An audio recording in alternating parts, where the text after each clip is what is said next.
mahabbati Rasul wa du'a ila Allahumma shalli wa sallim wa barik ala Muhammad. Bismillahirrahmanirrahim. Faslun surut salat. Syarat-syaratnya salat. Samaniyatun ada 8. Al-awwal anna surut sihhatu samani wa sata'lamu bima yati annaha attar. Al-awwal taharatul hadatsain, yaitu suci dari 2 hadas, baik hadas kecil ataupun hadas besar. Yang berikutnya adalah at-taharatu 'anil najasati fi thawbi wal badan wal makan. At-tahara 'anil najasati fi thawb wal badan wal makan.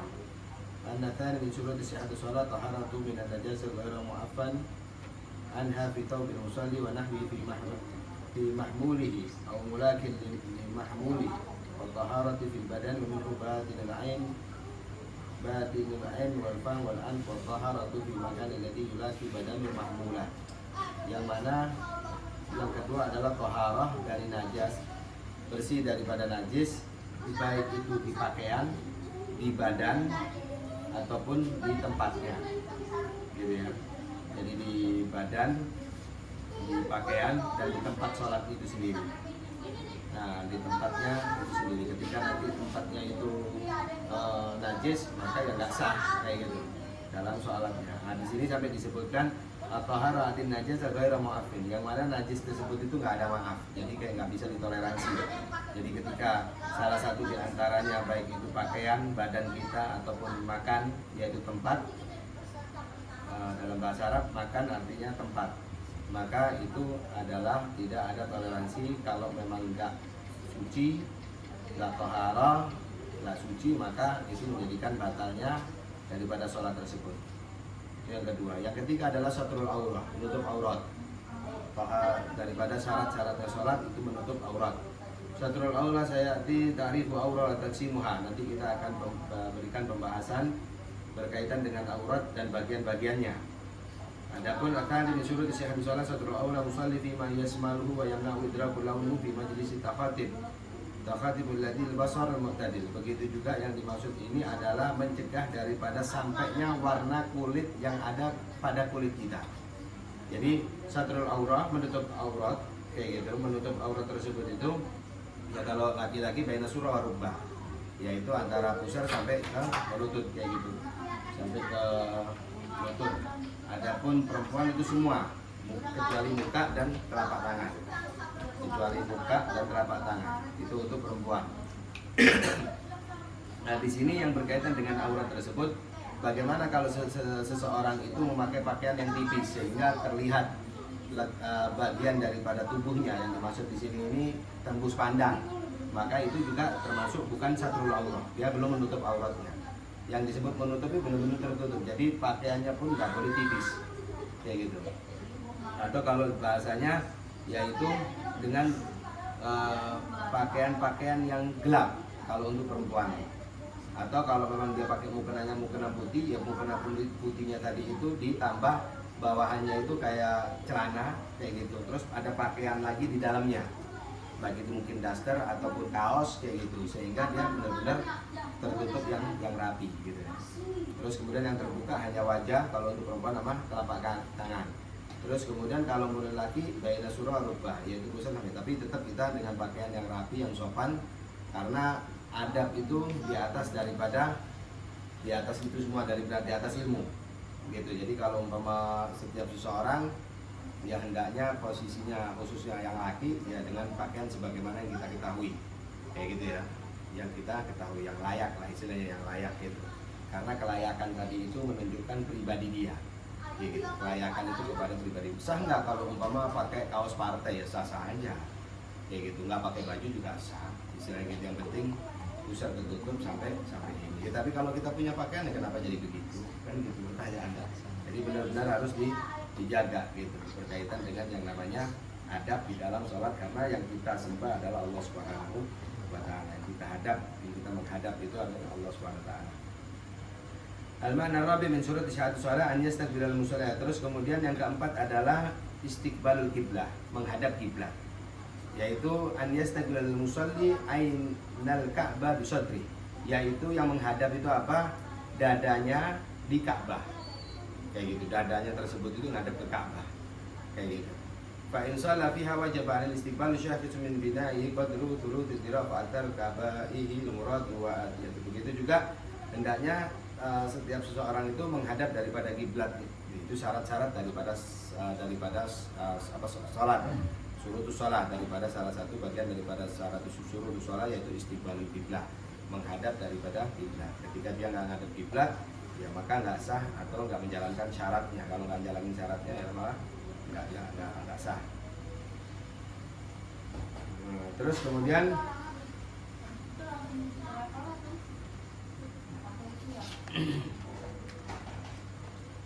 yang berikutnya adalah dukhulul waqt, masuknya waktu. Itu adalah syaratnya sholat. Kalau udah waktunya masuk, maka itu menjadi daripada syaratnya sholat. Jadi termasuk waktu duhur, waktu asar, maghrib, isya dan seterusnya. Ya. Kalau waktu kan ada waktu bikin kan harus ada ijtihad. Kayak gitu secara don, yakin ataupun dengan ijtihad. Kayak gitu tanya kepada orang dan lain sebagainya, itu termasuk bagian daripada untuk tata cara supaya kita mengetahui ini udah masuk waktu sholat atau belum. Wal ilmu bi fardiyatiha, dan yang paling terpenting itu juga semuanya penting, paling itu adalah ilmu bi fardiyatiha, ilmu tentang fardu-fardunya. Kayak gitu bahwasanya dia meyakini zuhur adalah fardu, asar adalah fardu, dan 5 waktu itu adalah fardu. Nah, ilmunya itu yang dituntut untuk setiap seseorang itu mengetahuinya. Nah, yang berikutnya adalah yang ketujuh adalah an la ya'taqid fardhan min furudihi sunnah. Tidak boleh setiap seseorang itu meyakini bahwasanya fardu daripada fardu-fardunya itu sunnah. Gitu. An-nasar tusabi min syurut sihah shalah an la ya'taqid usalli sunniyyan fardhan muayyan min furudiha kal-Fatihah wa ruku'. Nah, begitu juga sebagaimana bacaan Fatihah, bacaan ruku'. Kayak gitu. Nah, itu adalah bagian dari Fatihah, ruku itu adalah bagian yang mana sunnah, wajib, wajib, dan tidak boleh hal itu dianggap bahwasannya itu adalah sunnah, gitu, karena itu adalah bagian yang wajib, gitu. Kan ya takid sunnah dua kita di ruku wa sujud min ghairi ta'yin. Wa kadza la bi'tada anna jami'a matlubatihi fardun min ba'di fardun wa ba'da sunnah wa lam yaksid bi fardin mu'ayyan sunnah fa inna la yatur. Adapun kalau umpama berkaitan dengan mengucap kalimat apa disebutnya itu wakada etika anna jami'u matlubatiha furudun aw fardhu ba'daha fardhu. Jadi kalau umpama di kitab yang lain disebutkan bahwasanya rukun itu ada 3. Pertama rukun qauli. Rukun qauli itu adalah hal yang wajib di dalam sholat. Apa itu? Sebagaimana Fatihah. Di dalam sholat apapun pasti ada Fatihah, baik sholat jenazah yang nggak ada rukun, nggak ada sujud. Terus kemudian rukun fi'li. Rukun fi'li yang termasuk rukun, sujud itu adalah bagian daripada rukun fi'li. Fi'li itu perbuatannya, adapun qauli itu ucapannya. Ada juga disebut rukun qalbi, rukun hati. Yang diminta adalah al-khusyu ketika menjalankan baik rukun qauli ataupun fi'li tersebut. Nah, jarang yang sampai orang pada tahapan yang rukun qalbi. Untuk masalah khusyuk ini yang penting biasa orang yang penting jalanin modelannya kayak gitu.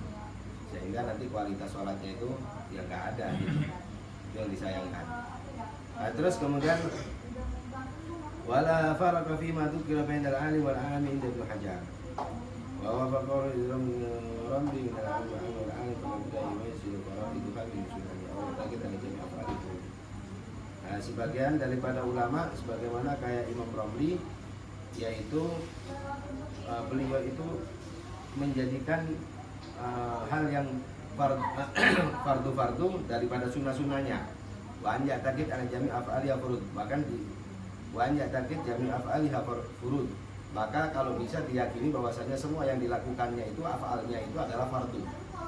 Kalau bisa begitu. Jadi kayak istilah sunnahnya dimasukkan jadi fardu. Jadi nanti istilahnya apa ya, lebih tepat gitu, lebih tepat kayak gitu. Adapun alim adapun orang alim biasanya manistaghala, orang yang sibuk dengan ilmunya, yang mana dengan kebiasaannya itu memilah antara fardu dan sunnah dalam sholat kayak gitu. Tapi kalau untuk orang awam enggak, kalau bisa yang sunnah jadikan wajib, dan itu banyak terjadi di kalangan halayak umum. Kayak contoh ngusap kepala di bagian wudhu itu mereka menjadikan seolah-olah itu wajib. padahal itu sunnah. Apakah itu salah? Ya enggak, itu malah bagus gitu. Sunnahnya udah dianggap kayak wajib gitu. Nah, terus kemudian yang berikutnya adalah an-nasyat min syurut sihhatus shalah, yang ke-8 an yastanibal musalli fi jami' sholati kullama yuqtiluha, yaitu hendaknya setiap orang yang sholat itu mencegah atau menjauhi daripada apa-apa yang membatalkan daripada sholatnya. Waya saya dibayani nanti insya Allah kita akan jelaskan berbagai syurut sihhatus shalah Islam wa tamyiz. Adapun syarat sahnya sholat itu pertama, itu tadi syurutus sholat, itu syaratnya sholat. Adapun syarat sahnya beda lagi. Syarat sahnya sholat itu pertama al-Islam wa tamyiz, al-ilmu bi kaifiyatiha, ilmu dengan tata caranya, bi an ya'rifa aqwaluha wa af'aluha wa tartibuha, dia mengetahui daripada ucapannya, tingkah lakunya, perbuatannya, dan tartibnya, urutannya. Ya gitu. Itu yang berkaitan dengan syurut sihhatus shalah. Adapun syurutus shalah itu 8 tadi. Yang terakhir adalah istinabul mubtilat, menghindari daripada apa-apa yang membatalkan. Yang membatalkan itu apa? Maka itu disebut pertama kali takbiratul ihram. Takbiratul ihram ini adalah takbir yang mana menjadikan haram apabila setiap orang, jadi gini, ngomong boleh, makan boleh, minum boleh, tapi ketika takbiratul ihram itu jadi nggak boleh, jadi haram. Maka itu disebut takbiratul ihram. Takbir yang memberhentikan orang yang awalnya diperbolehkan kayak gitu, maka nggak diperbolehkan di dalam sholat. Contoh ngomong, makan, minum kayak gitu. Ya kan nggak lucu, misalnya Allahu Akbar, Bismillahirrahmanirrahim, minum dulu kayak gitu, ini nggak sholat namanya. Di contoh-contoh kayak gitu disebut takbiratul ihram gitu. Nah, terus kemudian al-ahdatsul isnan, adapun najis tadi yang sebagaimana yang pertama yaitu adalah toharoh, apa disebutnya tadi itu taharatul hadasain, yaitu suci daripada 2 hadas. Adapun asghar wal akbar, hadas itu ada hadas besar, ada hadas kecil. Al asghar ma'aujabal wudu, adapun hadas kecil yang diwajibkan wudu. Itu hadas kecil. Hadas kecil yang bagaimana, yang diwajibkan wudu. Wal akbar ma'aujabal wudu, huzul. Adapun yang besar, itu najis besar atau hadas besar, itu adalah yang mewajibkan itu setiap seseorang itu untuk mandi besar. Gitu. Oke.